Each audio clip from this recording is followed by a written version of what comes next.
Guten Abend, Kollegen, wie geht es euch? Geht es euch alles gut? Meu nome é Walter Wolff, tenho esse canal no YouTube para ensinar alemão, mas hoje eu não vou dar aula de alemão e sim vou falar de um fato histórico importante da vida da Alemanha e da Europa. Vou falar da Guerra Franco-Prussiana, que ocorreu no ano de 1870 e 1871 e culminou com a unificação da Alemanha. Mas para entender esse fato histórico é preciso voltar um pouco, vamos lá, ao passado, como eu já falei em outras ocasiões. A origem da Alemanha se deu em função da divisão do Império de Carlos Magno, no século IX depois de Cristo. Com essa divisão do Império, essa fragmentação do Império de Carlos Magno, se formou basicamente a França, que continuou uma nação unificada, mas os povos germânicos eles não se unificaram em uma nação e ficaram dezenas, talvez até centenas de pequenos estados independentes. Isso se prolongou ao longo de toda a Idade Média, até no século XVIII esses estados se auto-organizando de forma independente. Bom, mas no século XVIII, na metade do século XVIII, surgiu no estado germânico da Prússia, que é um daquelas dezenas de estados fragmentados da Alemanha, surgiu na Prússia, na família dos Hohenzollern, que governavam a Prússia na época, o imperador Frederico o Grande.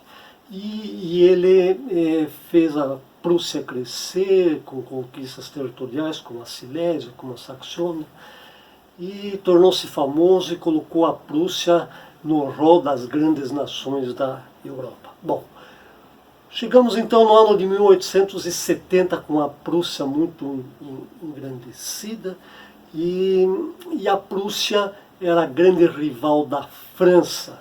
Na época, a Prússia era governada por Guilherme I e tinha no seu chanceler Otto von Bismarck, né, o seu braço forte, e queria evidentemente crescer, se unificar e talvez até dominar novos territórios. A França, por outro lado, era governada pelo imperador Napoleão III. Bem, esse era o cenário político então da Europa na época, né?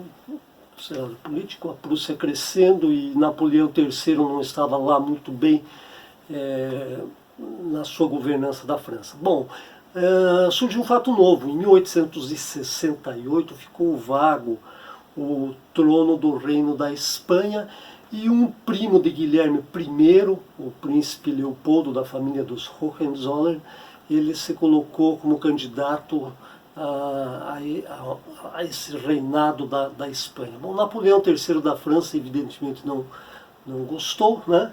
Não gostou porque isso traria uma supremacia da Prússia em toda a Europa e, na verdade, declarou guerra à Prússia. Então, a guerra franco-prussiana foi declarada pela França. Mas isso foi uma grande jogada de Guilherme I e de Otto von Bismarck, porque a ideia não era, na realidade, tomar o reino da Espanha. Eles fizeram essa jogada para forçar a França a declarar guerra à Alemanha, à Prússia no caso, e desse modo os demais estados, pequenos estados da Alemanha aderiram à Prússia na guerra contra a França, e era tudo o que o Bismarck queria. Então, na verdade, Napoleão caiu na armadilha da Prússia. A guerra se desenrolou e a França participou com aproximadamente 200 mil soldados e os estados germânicos com a liderança da Prússia com mais de 400 mil, e a Prússia saiu vencedora, né?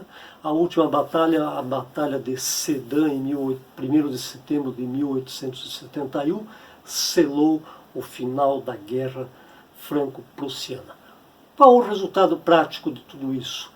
Cai Napoleão III e o Império da França se transforma numa república e a Alemanha se unifica sob o reinado de Guilherme I. Então, essa é a história, fato importante, da história da Alemanha e da história da Europa.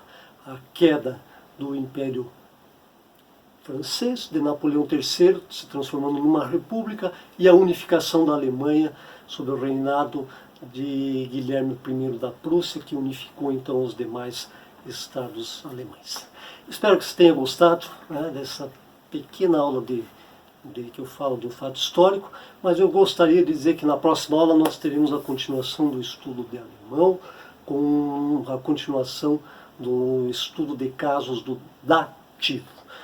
Se você ainda não está inscrito, por favor, se inscreva no canal, e eu gostaria inclusive de falar alguma coisinha sobre as minhas aulas de alemão. Você poderá visualizar as minhas aulas e em cada aula você vai ter lá descrito na descrição do vídeo um link onde você terá acesso a todo o conteúdo da gramática da aula, bem como exercícios e as suas soluções. Então você pode entrar nessa página, imprimir as páginas, imprimir as folhas de gramática, imprimir os exercícios e as soluções, e assim ir se adiantando no estudo da nossa língua alemã. Então, até o nosso próximo vídeo. Tschüss!